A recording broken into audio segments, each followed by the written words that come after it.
창세기 25장입니다. 19절 말씀. 아브라함의 아들 이삭의 족보는 이러하니라. 아브라함이 이삭을 낳았고 이삭은 40세에 리브가를 맞이하여 아내를 삼았으니 리브가는 밧단 아람의 아람 족속 중 부두엘의 딸이요 아람 족속 중 라반의 누이였더라. 아멘. 네, 지난 시간 우리는 아브라함에서 이삭으로 그리고 이삭에서 야곱으로 약속이 계승되어지는 넘어가는 치열한 과정이 그려져 있는 내용을 같이 살펴보았습니다. 아브라함에서 이삭으로 그리고 이삭에서 지금 야곱으로 언약이 계속 계승되어지는데 이 과정에서 하나님께서는 우리에게 무엇을 말하려고 할까라는 것을 생각해 볼 필요가 있다는 것이죠. 아시다시피 우리는 지난 시간 이삭을 공부를 하면서 이삭이 그렇게 성경에서 아브라함이나 야곱보다는 훨씬 더 적게 언급되어지는 내용, 많은 분량을 차지하지는 않는 내용을 확인해 보았습니다. 그러나 그 속에는 우리가 생각하는 것 이상으로 하나님의 그 진리가 숨겨져 있었던 것을 살펴보았습니다. 창세기 25장 이제 27절부터는 에서가 장자의 명분을 파는 내용이 나오죠. 그러니까 오늘 우리가 에서와 야곱이 태어났던 내용을 지난 시간까지 살펴보았지만 다시 한번 돌아가서 에서와 야곱이 태어나는 그 과정 속에서 어떤 진리가 숨겨져 있는 건가 하고 또 에서가 장자의 명분을 파는 것은 어떤 의미를 가지고 있는 건가를 오늘은 살펴보려고 생각을 합니다. 아시다시피 에서가 장자의 명분을 이 야곱에게 파는 장면이 27절부터 나오게 되어지는데요. 에서와 야곱의 갈등 장면이 상당히 심각하게 그려지고 있는 것을 우리는 볼 수가 있어요. 그런데 이 에서와 야곱의 갈등 장면에서 우리는 어디에서 많이 본 것과 같은 장면을 떠올릴 수밖에 없죠. 떠올리지 않아요? 에서와 야곱의 갈등이 어떤 장면이 또 오버랩 되어져서 우리에게 접근해 오는데 생각이 안 나시는갑죠? 가인과 아벨이라고 한 내용으로 정확하게 박 집사님 이야기를 해 주신 겁니다. 그러니까 장자인 에서와 그리고 차자인 야곱의 갈등이 우리가 창세기 그 앞에서 본 것처럼 가인과 아벨의 갈등이 오버랩 되어져서 똑같은 내용으로 와 닿는다 이거죠. 아시다시피 아주 치열한 싸움입니다. 25장 22절에 보면 태중에서부터 싸웁니다. 태중에서부터. 그런데 이 태중에서부터 너무 싸우니까 아마 리브가가 견디기가 어려웠던 것 같아요. 그래서 도대체 무엇 때문에 싸우는지 이렇게 말할 수도 있고 왜 내가 이렇게 아이를 가졌는데 괴로워야 되는 건가. 아마 안에서 용트름을 하고 서로 싸우니까 엄마 입장에서는 굉장히 그게 힘들었겠죠. 그러니까 묻는 이유는 왜 싸우지요? 라고 할 수도 있고 내가 왜 이렇게 아프지요? 이렇게 물어볼 수도 있을 거 아니에요. 하나님께서 그 이유에 대해서 답을 해주는데 두 국민이 너의 태중에 있고 너의 태중에 있는 두 국민 그리고 두 민족으로 내 복중에서 나누어질 것이며 이 족속이 저 족속보다 강하겠고 큰 자가 어린 자를 섬긴다라고 하는 답을 준단 말이에요. 하나님께서. 근데 여기에 두 국민이 리브가의 태중에 있다라고 이야기하는 그 국민은요. 고임이라고 하면 고이의 복수인데요. 그러니까 두 국민이니까 당연히 복수, 고임이 되겠죠. 이 국민이라고 하는 것은 민족, 국가, 국민 그런 뜻이 있어요. 어쨌든 리브가의 뱃속에 있는 두 아이를 인하여서 두 국민으로 나누어지게 되어지고 그 다음에 두 민족, 네옴이라고 하죠. 이 두 민족이 나누어질 것이고 또 이 족속이 저 족속보다 강하다라고 이야기할 때 올레옴이라고 하는 에서 저 족속보다 강하겠고라고 하는 밀레옴이라고 하는 야곱 족 같은 레옴을 쓰기는 써요. 둘 다 레옴 족속을 쓰는데 한쪽 족속이 그 한쪽 족속보다는 강하다 이거예요. 그럼 누가 더 강하느냐? 당연히 에서가 더 강한 모습을 볼 수가 있는 거예요. 그러면서 큰 자가 어린 자를 섬긴다 이렇게 나온단 말이에요. 여기 큰 자는 많은 큰 우두머리 이런 뜻을 가지고 있죠. 큰 자 라부인데요. 근데 이 큰 자가 바로 어린 자라고 하는 차이르라고 하는 어린 자를 섬긴다는 건데 그 어린 자는 작은 보잘것없는 이라는 뜻을 가지고 있어요. 그럼 큰 자, 많고 크고 우두머리 그 모습을 간직한 자가 작고 보잘것없고 어린 자를 섬긴다, 일하다 섬긴다, 뭐 아바드 우리가 공부했었잖아요. 이건 종의 개념을 가지고 있는 거예요. 그러니까 큰 자가 어린 자를 섬기게 되어지는데 그의 종이 되어진다라고 하는 개념으로 보시면 되어져요. 자, 우리는 이걸 볼 때 어찌 생각을 할 수가 있느냐면요. 에서와 야곱을 둘이 분류해 놓고 하나는 선이고 하나는 악 이런 구도로 바라볼 수가 있다는 것이죠. 그러니까 하나님께서 이 에서와 야곱 스토리를 통해서 뭔가 이야기를 해주려고 하는 것이 있는데 성경 전체는 아들 낳는 이야기 결국 그리스도를 향하여서 가고 있는데 그 가는 중에 꼭 둘로 갈라지는 것 같은 느낌을 받는다 이거죠. 선, 악이라고 하는 개념, 버린 자와 택한 자라든가 이원론적인 사고로 우리에게 보여져요. 개념으로 보여진단 말입니다. 그런데 그걸 말하려고 하지는 성경은 않는다는 거예요. 그럼 사람에 대한 내용에 있어서 누구는 선이고 누구는 악이다라고 하는 것이 아니라 결국은 그리스도를 증거하는 건데 에서와 야곱의 스토리도 역시 마찬가지로 그리스도 증거에 대한 내용이라고 보아야 된다 이거죠.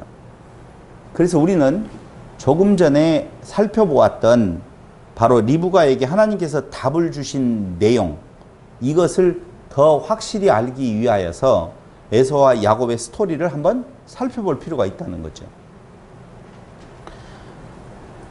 아시다시피 지금 이삭은 40세에 결혼을 합니다. 25장 20절에 보시면 이삭은 40세에 리브가를 맞이하여 아내를 삼았다고 나오죠.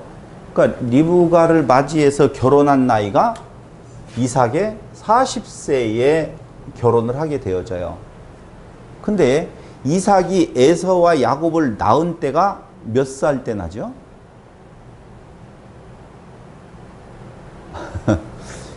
25장 26절에 보면 60세에 에서와 야곱을 낳습니다. 60세에 에서와 야곱이 태어나요. 그럼 몇 년 차가 있어요? 20년 후에 아이를 볼 수 있었다는 거죠. 그럼 우리가 알다시피 아브라함이 하나님의 계시를 받고 약속을 받고 갈대아 우르 하란을 떠나서 가나안 땅에 갔죠. 그때로부터 아이가 태어나기까지 이삭이 태어나기까지 몇 년이 흐른 줄로 알고 계세요? 아브라함이 75세에 우르를 떠납니다. 이건 지금 누구를 말하는 거예요? 이삭을 말하는 거고 아브라함은 그가 우르를 떠날 때 75세에 떠나요. 떠남. 약속을 받고 갔죠. 그 약속이 바로 자손 번창에 대한 내용이 있단 말이에요. 그때까지는 자손이 없었어요. 당연히. 그런데 그가 몇 세에 이삭을 낳느냐 하면은 100세에 이삭을 얻게 되어지죠. 그럼 역시 몇 년 흘렀어요? 25년이 흘러갔어요. 우리는 이삭을 낳는 것은 굉장히 오랜 시간 걸쳐서 낳은 걸로 알고 있는데 사실은 에서와 야곱에 대한 내용, 이 불임에 대한 내용에 계속되어지는 내용은 별로 중요하게 생각 안 했잖아요. 아, 못 낳는데 그냥 아기를 낳다 이렇게 생각하지 아니하고 그냥 순수하게 그냥 일반적으로 아기를 낳는 줄 알고 있지만 에서와 야곱도 이삭과 리브가에 의해서 날 때는 벌써 20년이 흘러간 뒤란 말이에요. 여기는 25년 뒤고. 그러니 자녀 낳는 이야기의 연속이라고 이야기를 할 때에 약속을 받은 때로부터 25년, 결혼한 지 20년 만에 애를 낳게 되어지는 이 내용을 우리가 확인했다라고 보면 도대체 무슨 문제가 있어서 그러는 건가? 봐봐요. 그 몸종을 통해서 아기를 낳는 것은 아브라함이 어렵지 않았어요. 사실은. 그러니까 리브가가 아니죠. 사라를 통하여서 이삭을 낳기까지가 25년이 걸렸지. 그 전에 이미 몸종을 통하여서 아이를 생산한 부분이 있었다 그 말이에요. 어려움 없이 생산을 해내더라 라고 하는 것이죠. 이 대목에서 결론을 이야기한다라고 보면 약속의 자녀들은 그렇게 쉽게 태어나지 아니하고 어렵게, 참으로 어렵게 잉태하고 출생하는 것을 우리는 볼 수가 있다는 거예요. 자, 아브라함도 그랬고요. 이삭도 그랬어요. 그러니까 20년 동안에 애를 못 낳으니까 10몇 년 지난 때에 아니면 어느 때부터인 건가 아내를 위한 이삭의 기도가 계속 되어지는 거예요. 그 내용이 하나님께 이삭이 아내를 위하여서 간구했다라고 하는 내용이 나오잖아요. 나와요, 안 나와요? 나와요. 간구했다라고 21절 이삭이 그의 아내가 임신하지 못하므로 그를 위하여 여호와께 간구하매 여호와께서 그의 간구를 들으셨으므로 그의 아내 리브가가 임신하였다라고 나옵니다. 간구함에 임신하였는데 봐봐요. 19년째 가다가 20년 되는 아니다. 18년 정도 흘러가다가 19년 정도 흘러갈 때 아 이건 너무한다. 너무 리브가가 괴로워하는구나. 그래 아내를 위하여서 내가 하나님께 때를 좀 써야겠다 하고 기도했더니 하나님이 그 간구를 들어주셔서 드디어 임신하게 했더라. 이렇게 결론 내려진다면 이삭은 그 전 20년이 흘러가는 그 와중에 한 번도 그 생각을 안 하고 있다가 그때 18년 정도 지날 때 기도를 한 건가? 그럴 수는 없다는 것이죠. 그 괴로움에 대한 내용, 자식이 없는 것에 대한 아픈 내용들을 가지고 계속 기도했었을 텐데 왜 오늘 이 대목에서 마침 이삭이 아내 리브가를 위하여서 간구했다고 나오는 건가? 그런데 그 기간이 왜 20년, 25년이 걸리는 건가? 그것은 약속의 자녀들이 쉽게 그렇게 태어나지 않는 거다. 종을 통하여서 애를 낳는다든가 일상적인 생육번성이라고 하는 것은 사람들에 의해서 되어지는 것 같이 당연히 느껴져요. 여기 왜 못 낳는 사람 뭐 별로 있나요? 잘 낳죠. 얼마든지 나요. 근데 그렇게 중요한 그리스도에게로 연결되어질 그 믿음의 선진들, 조상들은 애를 낳는데 그렇게 어려운 부분을 겪어가더라 그 말입니다. 근데 여기 간구하다라고 하는 아타르하고 그 다음에 하나님께서 들으셨다라고 하는 그 단어가 똑같은 둘 다 아타르예요. 간구하는 것도 아타르고 들으셨다라고 하는 단어도 아타르예요. 똑같은 단어를 쓰거든요. 근데 그 하나님께서 그 간구를 들으셨다라고 할 때에 그 들으셨다는 것은 니팔형, 수동형이라고 하죠. 히브리어 문법에 니팔형은 수동형이에요. 그러니까 간구하는 것을 하나님께서 들으셨다, 들려졌다라고 하는 내용인데 잘 생각을 해보세요. 그때만 간구한 것은 아닐 거라고 말씀을 드렸잖아요. 근데 그때 그 간구 소리를 딱 들으신 이유는 그동안에 애치지 않았기 때문에 아니면 애칠 때마다 딴 일을 하고 있었기 때문이 아니라 하나님께서 안 들으시려고 몇 년 동안 근 18년, 19년 동안 안 들으시려고 했기 때문에 안 듣고 있다가 때가 되매 그 소리를 들으신다 그 말이에요. 그러니까 약속의 자녀라고 하는 개념은 하나님의 그때가 뭐냐면은요, 사람으로서는 할 수 없고 아버지께서 하신다라고 하는 것을 깨달아 알게 하실 그때 하나님께서 들으신다는 말이 맞지, 간구하다라고 하는 것에 강조점이 찍어져서는 안 된다라고 하는 거예요. 그런데 출애굽기 8장 28절을 한번 보실래요? 출애굽기 8장 28절. 바로가 이르되 내가 너희를 보내리니 너희가 너희의 하나님 여호와께 광야에서 제사를 드릴 것이나 너무 멀리 가지는 말라. 그런즉 너희는 나를 위하여 간구하라 라고 하는 말이 나오잖아요. 여기 간구하라. 아까 아내를 위한 이삭의 간구 있죠. 요 간구는요, 무엇이 따라붙는 단어냐면요, 희생제사와 관계가 있다는 것을 아셔야 돼요. 이 간구하다라고 하는 아타르라고 하는 단어는요, 아랍어 아타르의 아랍어가 있어요. 그러니까 간구하다가 히브리 말로는 뭐예요? 아타르지요. 근데 이 아타르라고 하는 히브리어 단어는요, 아랍어의 동조어가 있는데, 아랍어에도 이 단어하고 비슷한 단어가 있는데 그게 아타라예요. 아타라. 아랍어의 아타라나 히브리어의 아타르는 같은 뜻을 가지고 있는데, 그 아타라라고 하는 아랍어는요, 무슨 뜻을 가지고 있냐면 희생제사를 드리기 위해 도살하다, 그런 뜻이 있단 말이에요. 희생제사를 드리기 위해 도살하다. 자, 그럼 정리할게요. 이삭이 아내 리브가를 위하여서 간구, 아타르했다는 말은 희생제사가 여기에 같이 따라붙는다고 그랬잖아요. 희생제사와 관계가 있다고 그랬잖아요. 결국은 나 힘으로서는 할 수 없습니다.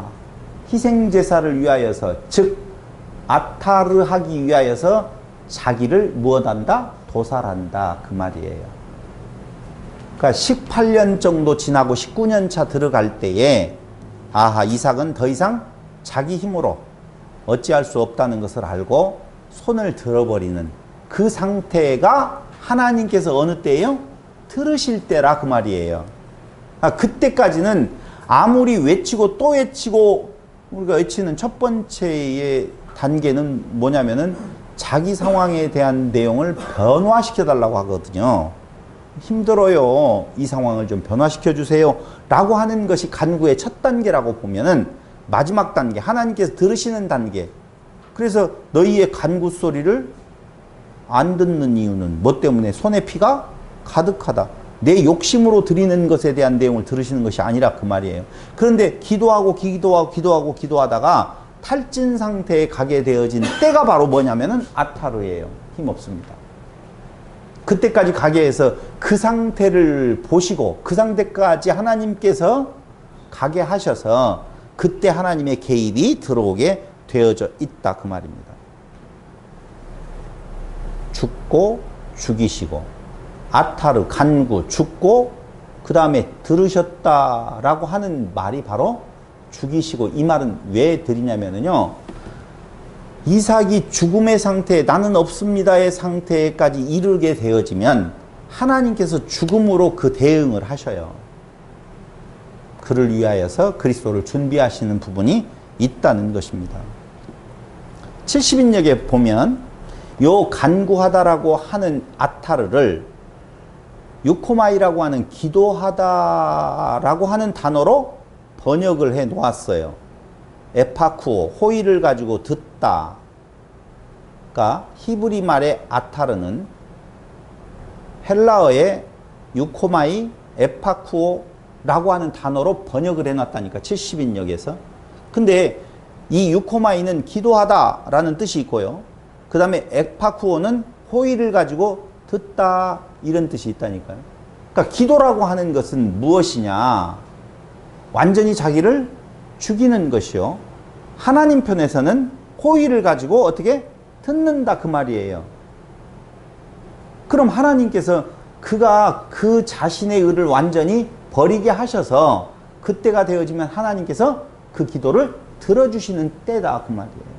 근데 우리는 하나님의 보좌를 흔들어 버릴 수 있을 정도로 기도하라고 그러잖아요. 그건 맞지 않는 이야기예요. 하나님의 보좌를 흔들 기도가 없어요. 하나님의 보좌를 흔드는 때가 있는데 그 기도의 때가 어느 때냐? 완전히 자기를 죽음의 상태에 이르게 되어졌었을 때. 나는 없습니다. 그럼 기도는 뭘 구해요? 기도? 하나님의 뜻을 구하는 거잖아요. 생명을 구하는 거라 그 말입니다. 그러니까 자기의 의로는 아니 되어지고 오직 하나님의 은혜에 전적으로 의지하는 상태, 그때가 기도의 마지막 단계고 그때가 기도를 들어주시는 때다라고 보시면 정확한 내용입니다. 그래서 기도하게 하시는 하나님, 이렇게 우리가 정의를 내린다라고 보면 포기케 하시는 하나님이다.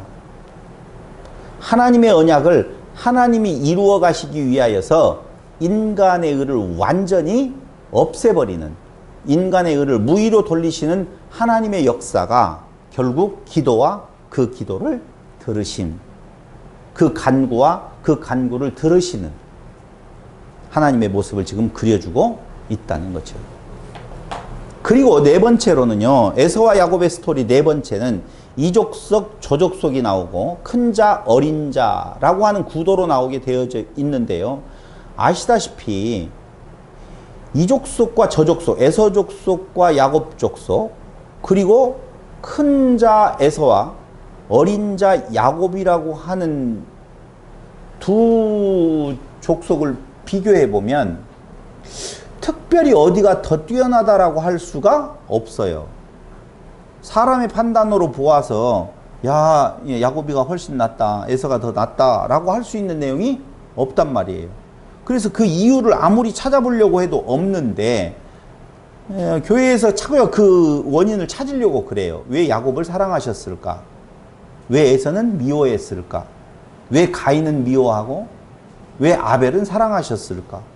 이런 쪽으로 계속 그걸 찾아가서 사람에게서 그 이유를 찾아내어 그걸 권장하려고 하는 것이 오늘날 교회의 모습이라고 보면 성경은 그렇게 말하지 아니하고요. 그냥 하나님의 편에 이렇게 말을 하고 있다 이거예요. 하나님의 편에. 이게 뭔 말이에요? 로마서 9장 12절로 13절에 보시면 야곱과 에서에 대한 내용이 나오게 되어지는데요. 로마서 9장 12절로 13절. 리브가에게 이르시되 큰 자가 어린 자를 섬기리라 하셨나니 기록된 바 내가 야곱은 사랑하고 에서는 미워하였다 하심과 같으니라. 이걸 다른 말로 바꾸면 편애라고 말할 수 있잖아요. 하나님께서 이유 없어요. 그냥 내가 야곱은 사랑하고 에서는 미워하였다 하심과 같은 것이 뭐냐면은 큰 자가 어린 자를 섬긴다는 말이다. 이렇게 로마서에서 바울은 그 대목을 설명해 주고 있다는 것이에요. 그럼 도대체 작은 자는 누구를 말할까? 우리가 이제까지 배워온 성경 지식으로 보면은 없는 자, 어린 자, 죄인, 하나님의 사랑이 필요한 자, 이렇게 보셔야 되죠.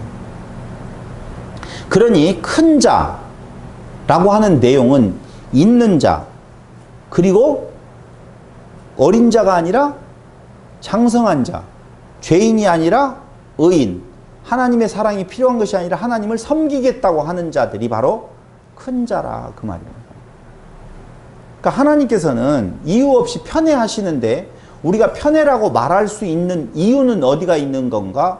정확히 설명이 안 돼 있어요. 그러나 그 성경의 내용을 잘 살펴보니 성경 전체가 말하고 있는 편애는 어디로 이루어지는 건가? 조건이 있어서 사랑하면 편애가 아니에요. 근데 조건 없는데, 자격 없는데 무조건적인 사랑, 이것을 바로 편애라고 한다라고 하는 거예요. 잘하는 사람을 사랑해야 돼요. 못하는 사람을 사랑해야 돼요. 못된 짓거리만 하고 돌아다니는 사람을 사랑해야 돼요.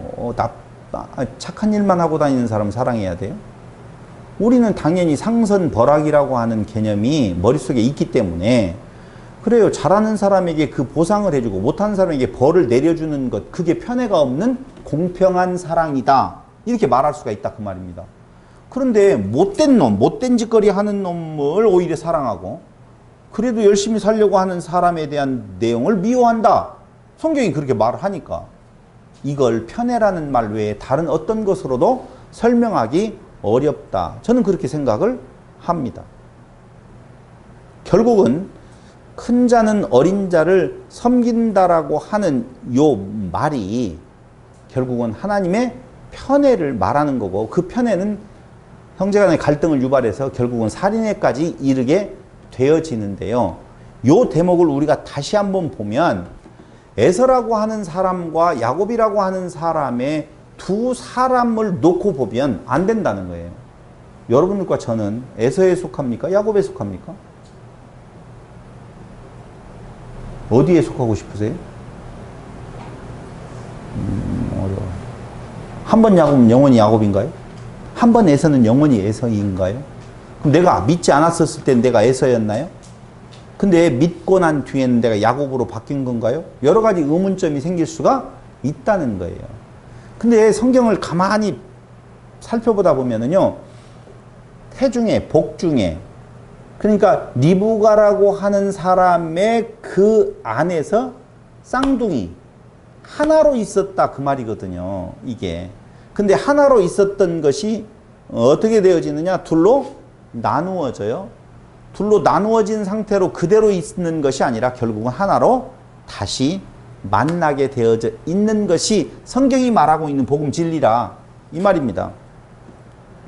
그래서 두 마음, 두 족속이 있다고 그랬잖아요.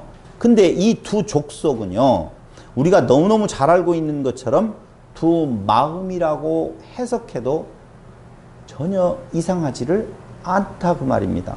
야고보서 1장 8절. 야고보서 1장 8절.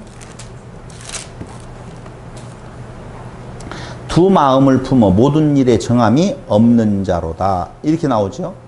그러니까 사람에게는 두 마음이 있다는 거예요. 하나로 안 살아가요. 두 마음이 있대요. 그런데 야고보서 4장 8절에 보면 또 하나님을 가까이 하라. 그리하면 너희를 가까이 하시리라. 죄인들아 손을 깨끗이 하라. 두 마음을 품은 자들아 마음을 성결하게 하라. 그럼 두 마음을 품고 있는데 성결하게 한다는 말은 한 마음으로 합쳐진다는 거거든요. 그러니까 모든 사람은 두 마음이 다 그 안에 있어요. 한 태중 한 복중에 둘로 나누어져 있지만은 하나란 말입니다. 하나인데 둘이 있다는 거예요. 우리는 하나예요, 둘이에요? 하나인데 두 마음이 있다고 성경이 계속적으로 이야기를 해주고 있다는 거예요. 그럼 우리가 그 상태에서 결국 하나의 마음으로 지금 바뀌어져 가는 것, 그게 창조의 과정이라고 보아야 되죠. 시편 12편 2절에도 보면은요, 우리의 두 마음에 대해서 이야기를 해주고 있는데요. 시편 12편 2절.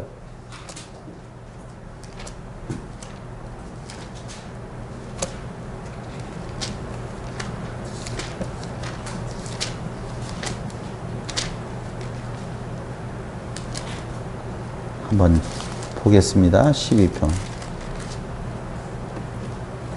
그들이 이웃에게 각기 거짓을 말하며 아첨하는 입술과 두 마음으로 말하는도다. 또 시편 119편 113절에도 역시 두 마음에 대한 내용을 성경은 이야기를 하고 있는데요. 119편 113절.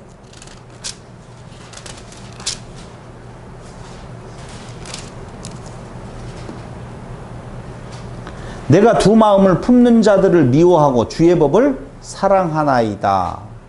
두 마음에 대한 이야기를 하면서 두 마음 품고 있는 것을 싫다는 거예요. 하나님께서 말씀하시는 내용은. 그럼 하나 더 찾아보고 이야기를 마치려고 하는데요. 7장, 로마서 7장 19절로 25절에 보면은요, 19절. 내가 원하는 바 선은 행하지 아니하고 도리어 원하지 아니하는 바 악을 행하는도다. 두 마음이 있죠. 만일 내가 원하지 아니하는 그것을 하면 이를 행하는 자는 내가 아니요 내 속에 거하는 죄니라. 그러므로 내가 한 법을 깨달았노니 곧 선을 행하기 원하는 나에게 악이 함께 있는 것이로다. 내 속사람으로는 하나님의 법을 즐거워하되 내 지체 속에 산 다른 법이 내 마음의 법과 싸워 내 지체 속에 있는 죄의 법으로 나를 사로잡는 것을 보는도다. 오호라 나는 곤고한 사람이로다. 이렇게 말하고 있어요. 그러니까 지금 한 사람 안에 두 마음이 두 사람이 있는데요. 이게 바로 뭐냐면은 하나는 에서로서 큰 자로 있고 하나는 야곱으로서 어린 자가 있다는 거예요. 로마서 8장 2절에도 역시 이는 그리스도 예수 안에 있는 생명의 성령의 법이 죄와 사망의 법에서 너를 해방하였습니다. 생명의 성령의 법, 죄와 사망의 법, 이게 둘로 딱 있다는 거예요. 근데 우리는 이걸 일반적인 윤리 도덕 개념이라든가 율법적인 개념으로 접근해 들어가면은 내가 어떻게 행해야만이 어떤 자리에 있는 건가라고 생각할 수 있는 것 같은데요. 그러지 아니하고 이미 태와 복중에서 그 존재로 그대로 있었어요. 근데 그 존재에 먼저 나온 자를 큰 자라고 이야기를 하고 그 큰 자의 의미를 바로 성령의 법이 아니라 죄의 법, 높아지고자 하는 자기의 모습, 이런 모습으로 그려지고 있고, 또 하나는 성령의 법, 자기가 없음의 상태에 있는 상태의 야곱을 지금 이야기를 하고 있다는 것입니다. 우리 마음에는 두 마음이 있어서 그 두 마음에서 하나의 마음으로, 그러니까 처음 우리의 마음은 어떤 마음이냐? 에서의 상태예요. 에서의 상태에서 야곱의 상태로 우리를 사로잡아 가는데요. 이것이 바로 창조의 의미다. 이제까지 우리가 설명했던 것처럼 창조란 바로 무엇이냐? 우리의 에서의 상태 아시죠? 에덴 동산에서 내가 무언가를 해보겠다라고 율법을 향하여 달려갔던 그 모습, 그 에서의 상태를 죽이시고 어디로 가고 있는 건가? 나 없음의 자리, 바로 야곱의 상태로 하나님께서는 만들어 가시는 것. 그게 성경이 말하고 있는 인류의 역사라 하는 것이죠. 왜냐하면은요, 무엇을 통해서 알 수가 있냐면은요, 창세기 25장 6절이나 18절, 4장 16절에 보면 꼭 그 큰 자에 해당되었던 가인, 그리고 에서, 알다시피 방주에서 노아의 홍수 사건이 있었을 때에 보면은 하나님을 떠나 동쪽으로 간 자들 있잖아요. 동쪽으로 간 자들이 저 멀리 가가지고 대한민국까지 오는 것이 아니라 꼭 누구 앞에 거하느냐? 하나님의 약속의 자녀 맞은편에 거한다. 이렇게 나와요. 25장 6절과 18절, 4장 16절에도 나와 있더라 그 말입니다. 이게 무슨 말이냐면요, 예수 안에서 우리의 그 에서적 그 존재가 아주 떠나가서 이제는 없고 오직 야곱적 존재만 남아가지고 우리의 삶이 아주 그냥 올라가의 삶을 사라질 것 같지만 아니고, 그 앞에서 상대적으로 괴롭히는 존재도 되어지지만 종국에 가서는 야곱이 누구를 품어요? 에서를 품게 되어지는 것 때문에 그 맞은편에 거하고 있다는 거예요. 그래서 쌍둥이를 출산했다라고 할 때에 그 쌍둥이라고 하는 말은 타옴인데요. 타암에서 유래됐는데 쌍둥이를 낳다, 겹치다, 완성하다, 한 쌍이 되다, 이런 말이 있어요. 그러니까 짝이 되는 것이 완성이에요. 다시요. 쌍둥이라고 하는 말의 히브리 말은 타옴인데 그 타옴은 쌍둥이라는 말, 쌍둥이 낳다, 겹치다, 한 쌍이 되다라는 말 있고 완성하다라고 하는 뜻도 있다고요. 여러분, 막벨라 굴이 쌍으로 되어 있다는 거 아셔요? 쌍으로 되어 있어요. 그래서 같이 묻혀요. 창세기 1장도요, 하늘과 땅이 나오죠. 두 증인도 나오죠. 두 돌판도 나오죠. 전부 다 쌍으로 되어 있다 그 말이에요. 그 말은요, 그 두 개가 하나 되어질 때 온전한 하나로 완성되어지다. 짝이 되는 것이 완성이라 그 말이에요. 그러니까 그리스도와 교회가 짝이 되어지는 것, 이것이 완성이에요. 그러니까 야곱과 에서가 떨어져 있으면 완성이 아니라니까. 야곱과 에서가 쌍둥이로 하나 되어질 때에 그때가 완성이라 그 말입니다. 에서인 나, 맞죠? 야곱인 그리스도, 율법과 복음의 만남, 율법을 지키고자 하는 나, 섬기고자 하는 나, 오히려 섬김을 받으시는 것이 아니라 섬겨주시는 그리스도. 그러니까 섬겨주는 그리스도 앞에서 섬김을 받은 나야 되는데, 내가 섬기려고 하면, 율법을 가지고 내가 섬기려고 하면 만날 수가 없잖아요. 그러니까 율법이라고 하는 것을 섬김이 필요한 존재로 알면 섬기러 오시는 그리스도와 하나 되어진다, 짝이 되어진다, 완성되어진다. 이게 바로 성경이 말하고 있는 복음이라 그 말이에요. 그럼 에서와 야곱은 하나가 되어져야 되는 건데, 에서는 어떤 상태의 사람이냐 하면은요, 털 많은, 거친, 아마도 그 털이 좀 붉었었던 것 같아요. 그래서 에서라고 이야기하면은요, 에사우라고 하는 쪽에서 붉다, 붉고 붉은, 불그레한 이런 뜻이 있죠. 그럼 그 붉고 붉다라고 할 때 아드몬이라고 하는 단어를 쓰는데, 이건 아담 아시죠?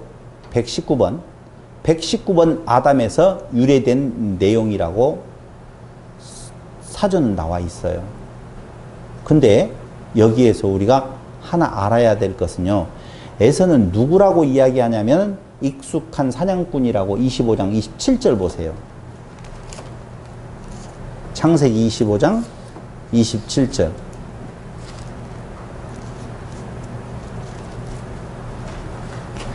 그 아이들이 장성하며 에서는 익숙한 사냥꾼이었으므로 들사람이 되고, 야곱은 조용한 사람이었으므로 장막에 거주했다고 나오잖아요. 여러분, 인간적으로 보면 에서가 훌륭해요? 야곱이 훌륭해요? 저를 보시고 이야기하자고요, 오늘은. 에서가 훌륭해요? 야곱이 훌륭해요? 에서, 가만히 한번 보셔요. 에서가 행했던 내용들을 보면 사냥하러 다녔죠? 짐승 잡아다가 부모를 잘 섬겼죠? 특별하게 나쁜 내용이 별로 없어요. 그래서 에서를 이야기할 때 익숙한 사냥꾼이라고 이야기를 하는데요, 이 익숙하다라고 하는 말은 야다라고 하는 단어로 쓰여졌네요. 야다, 아는 사냥꾼이다. 들사람이라고 이야기를 했어요. 보세요. 들사람, 사냥꾼 하면은 누가 떠오르냐면은 니므롯이 떠오르죠. 맞아요. 그러니까 에서라고 하는 존재는요, 사는 삶에 대한 내용에 있어서 잘 아는 사람이에요. 사냥법도 잘 알고요, 밝은 사람이에요. 세상 사는 것에 있어서 정말 괜찮은 사람이에요. 이런 사람들은 결국 뭐가 되어지느냐? 들사람, 짐승과 같은 사람인데 용맹하면서 니므롯과 같은 존재로 그려지고 있다. 이리 보시면 돼요. 근데 그는 죽, 아돔이지요. 붓다. 거기 죽이 나오잖아요. 죽을 끓여요.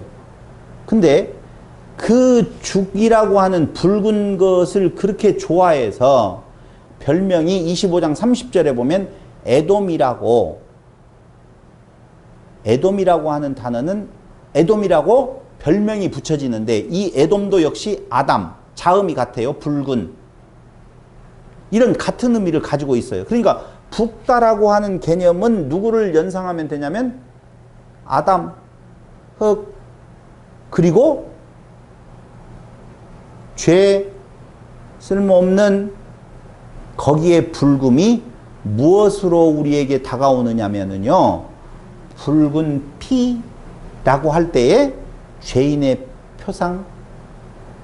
그럼 에서는 먼저 난 자지요, 장자지요, 털이 많지요, 털만타 짐승적 존재를 연상시키죠. 그런데 아시다시피 장자는 어떤 운명에 처해져 있었느냐라고 하면 다 죽음을 맞이해야 했었다 그 말이에요.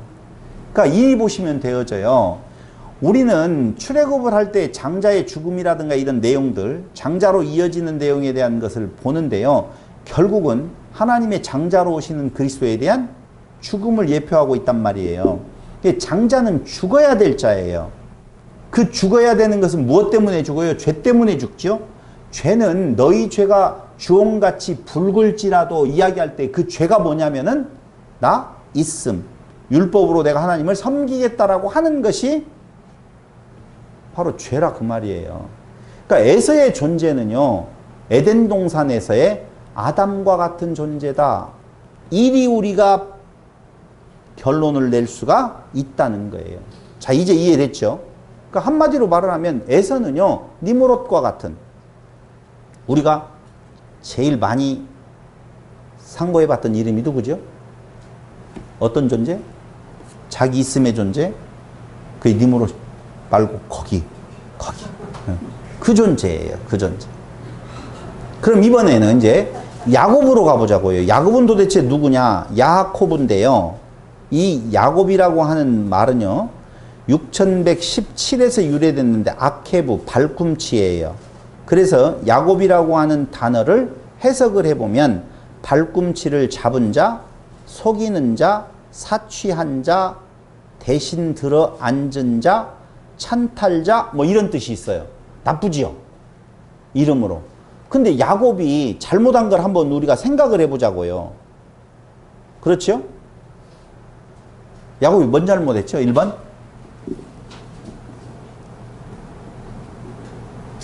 형님의 발 뒤꿈치를 잡고 나온 거 잘못한 거예요? 안 한 거예요?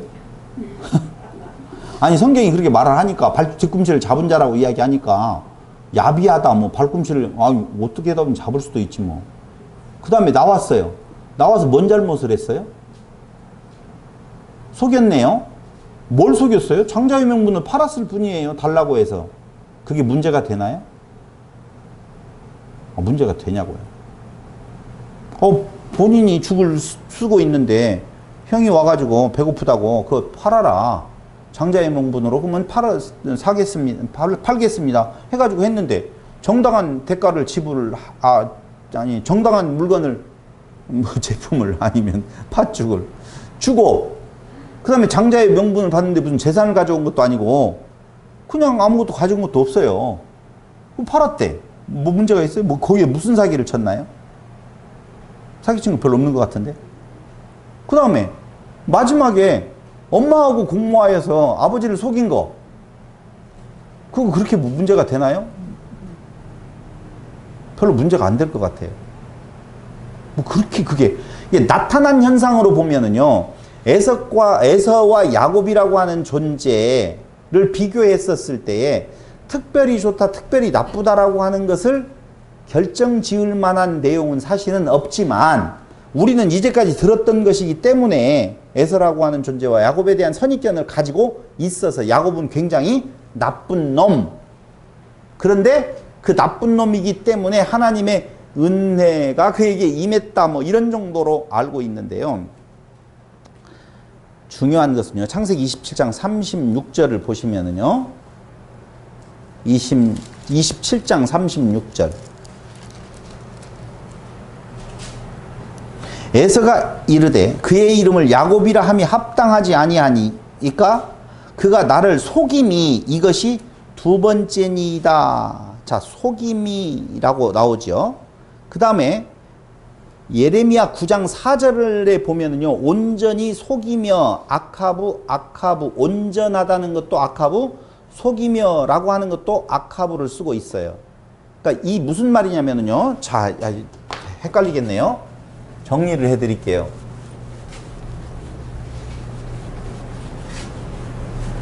지금 야곱이라고 하는 존재에 대해서 우리가 확인을 해가고 있는데요. 야곱이라고 하는 것은 6117번에서 유래되었다. 그 6117번은 아케부거든요.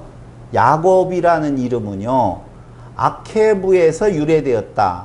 아케부. 에서 유래. 이건 뒤꿈치라고 그렇게 이야기했어요. 아케부는 발꿈치. 발꿈치.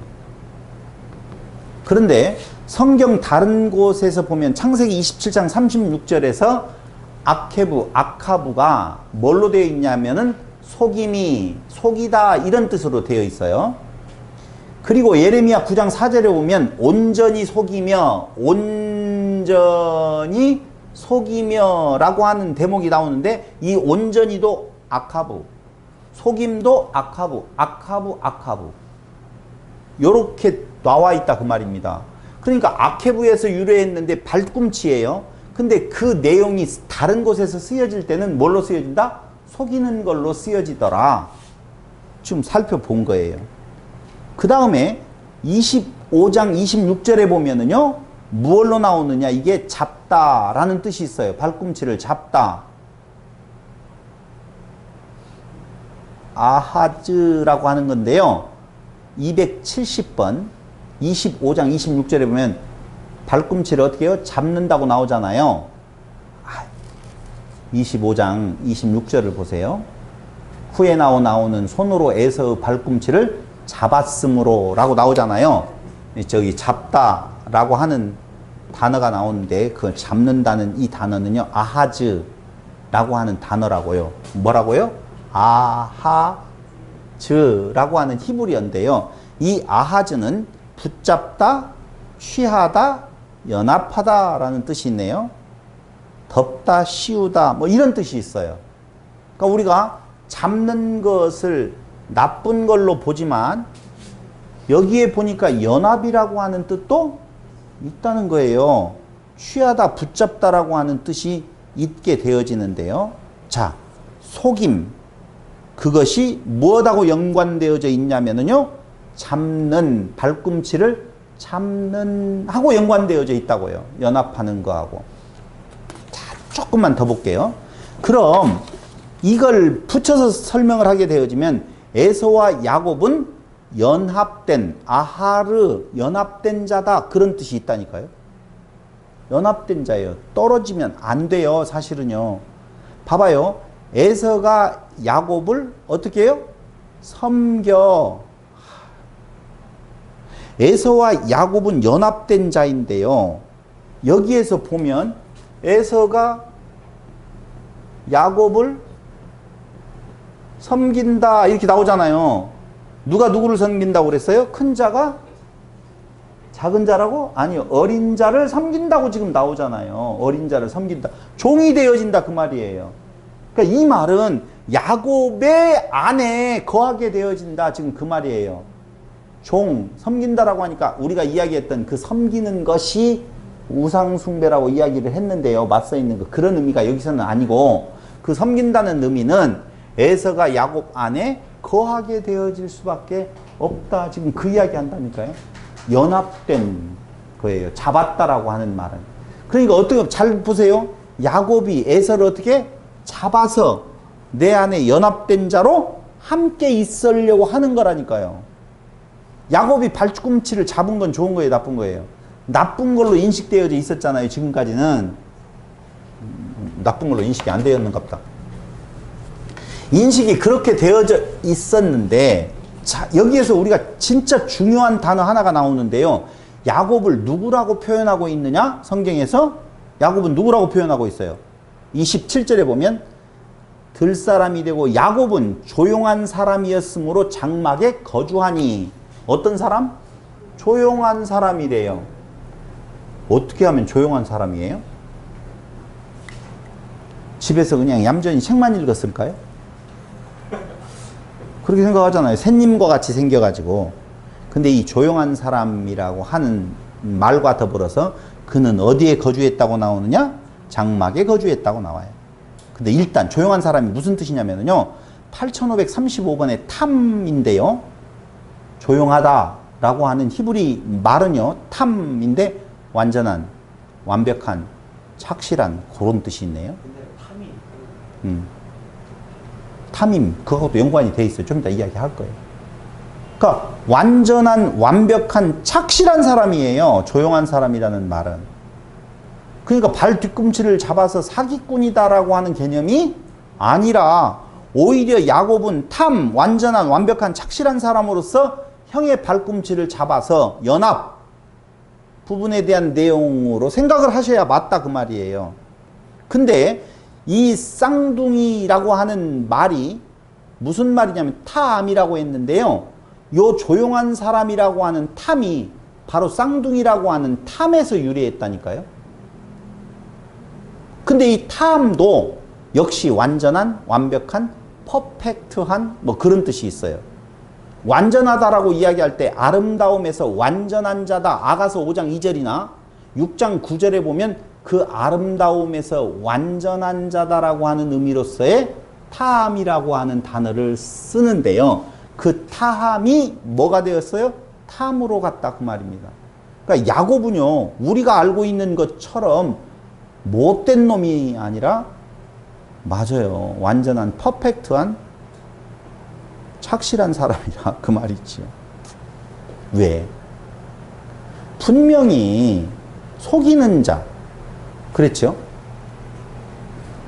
형의 발꿈치를 잡는 자 우리가 알고 있는 그 야곱의 이미지하고는 상당히 다른 부분이 있는데 속이는 자라고 하는 대신 들어 앉은 자라고 하는 이 야곱의 본 뜻하고 안에 들어가서 그 야곱을 설명하고 있는 내용을 보니까 의외로 다른 모습이 있더라 그 말이에요.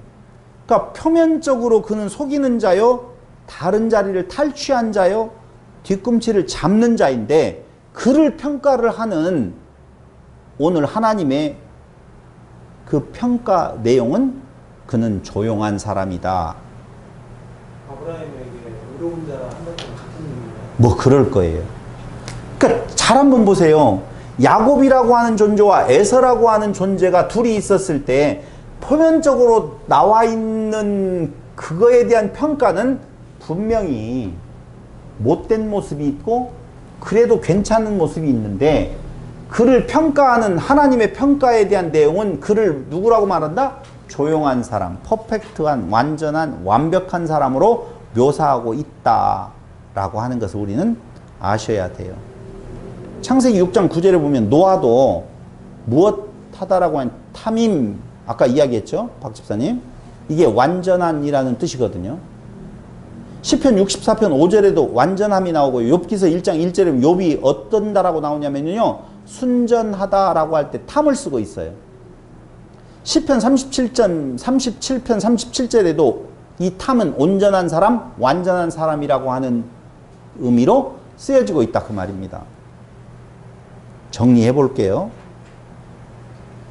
근데 이 조용한 사람 야곱이 어디에 거했느냐? 거주했는데 장막에 거주하고 있다는 거예요.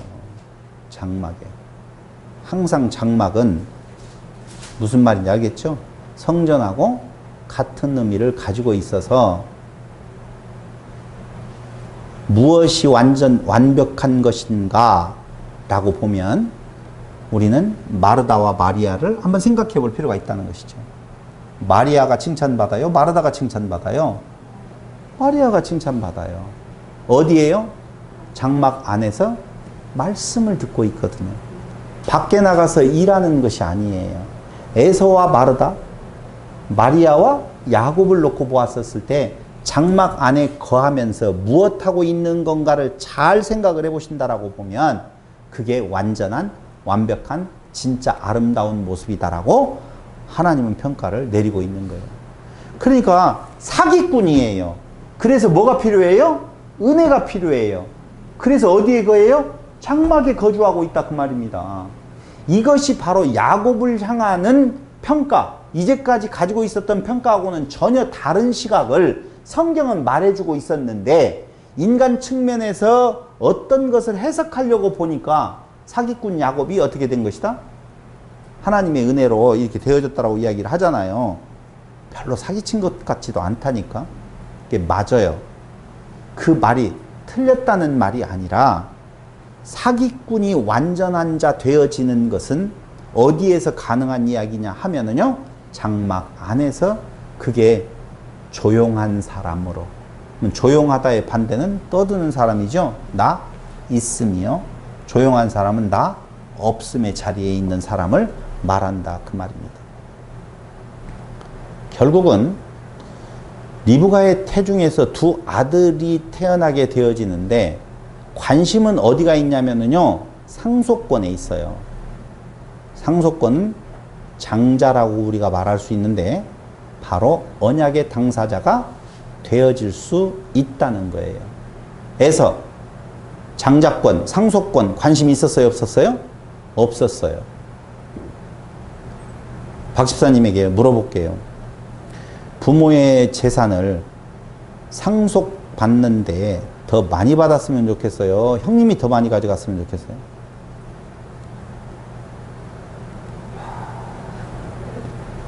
아버지의 재산이 100억이 있는데 나는 그 100억 재산이 관심이 있어요? 없어요? 주요. 자, 바꾸겠습니다. 100억에서 시작을 했어요. 아버지의 재산이 10억이 있습니다. 형님하고 나하고 나눌 때 관심이 있어요? 없어요? 100억일 때 관심이 있어요? 없어요? 10억일 때는요? 1억일 때는요? 아버지의 재산이 1000만 원이 있어요. 아버지의 재산이 100만 원이 있어요. 그런가요? 10만 원이 있어요. 관심 있나요? 없나요? 관심이 있을 수도 있고 없을 수도 있는 건데요. 여기에다가 내 돈이 2조 3천억 원이 있어요. 관심 있어요? 없어요? 다 관심 없어요. 내 돈이 100억이 있어요. 관심 있어요? 없어요? 이쪽은 관심이 있어요. 이쪽은 별로 관심이 없어요. 내 돈이 영원이에요. 다 관심이 있어요. 이럴 수 있겠죠. 그러니까 한마디로 말을 하면 나가 뭐가 있다라고 하면 관심 없다 그 말입니다. 내가 갖는 것이 풍족한데 아버지의 재산 뭐가 필요해요? 필요 없어요. 아버지 잘 먹고 잘 사셔요. 괜찮아요. 안 물려도 좋으니까요. 당신 잘 사세요. 내가 충분히 있다 그 말이죠. 그래서 장자권에 관심 없어요. 누구는요? 에서는요. 야곱은요. 그것만이 내 인생이에요. 아버지의 장자권, 아버지의 은혜만이 나의 소망이요. 유일한 내게 있어서 희망이 되어진다 그 말이거든요. 장사가 더 멋있네요. 저기 애사가 더 멋있네요. 그렇죠. 얼마나 멋있어요. 그래서 뭐라고 이야기를 하느냐면요. 보화를 밭에 숨기운 보화를 발견한 자가 자기의 모든 것을 다 팔아서 그 밭을 사지요. 그 말은 그 밭에 있는 보화가 훨씬 내가 가지고 있는 것보다 어떻게? 게임이 안 된다는 거거든요. 근데 밭에 있는 보화가 100억이 숨겨졌는데 10조 원의 재산을 갖고 있는 사람이 그 100억에 대한 내용에 무슨 관심이 있겠느냐 그 말입니다. 보화가 숨겨진 밭을 사는 이유는 그 보화가 내가 가지고 있는 어떤 것보다 소중해서 당연히 거기에만 관심이 있다는 거예요. 그러니까 지금 에서와 야곱에 대한 내용을 보면은요, 딱 하나로 판단되어질 수 있어요. 에서는 있는 사람이에요. 디모로스, 사냥꾼이에요. 자기가 얼마든지 아버지를 섬길 수도 있는 존재예요. 그런데 야곱은 스스로 섬길 수 있어요? 없어요? 없어요. 그래서 어머니의 조력을 받아요.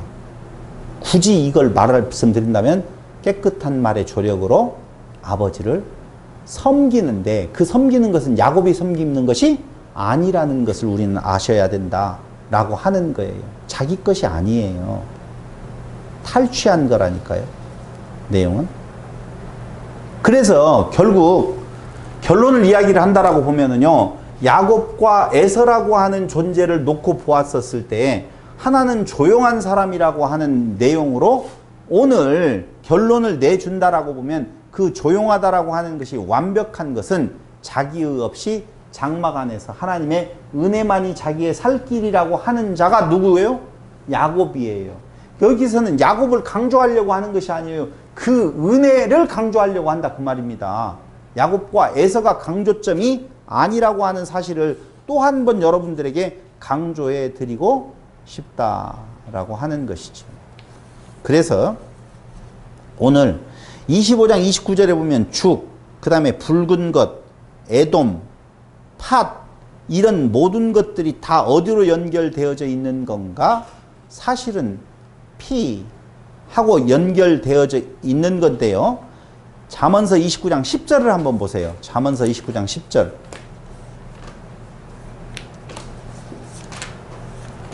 잠언서 29장 10절.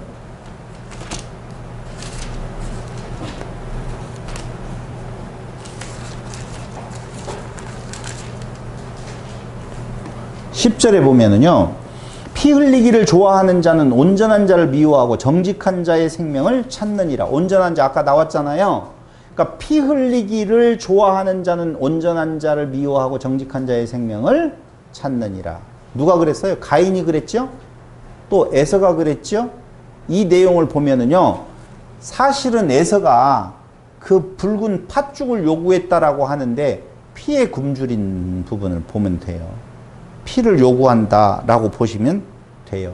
그래서 그 피는요, 아시다시피 뭐예요? 희생제사죠?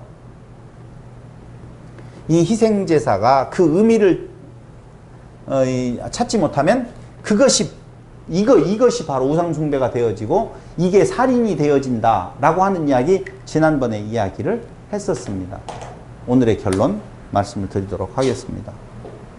에서와 야곱에 대한 이야기가 지금 전개되어졌다라고 보면은요, 그 에서와 야곱의 스토리를 통해서 우리가 알아야 될 것은 바로 아브라함에서 이삭으로, 이삭에게서 야곱으로 넘어갈 때에 그 애 낳는 줄기를 따라가는 것은 인간의 의가 따라가는 것이 아니라 그 완벽한 퍼펙트한 존재의 의미는 자기가 완전히 없는 상태, 오직 하나님의 은혜만이 자기에게는 소망이다라고 하는 그 존재의 줄기를 따라서 그리스도가 오시게 되어져 있다라고 하는 것이 오늘 이야기의 제일 중요한 주제라고 보시면 되겠습니다.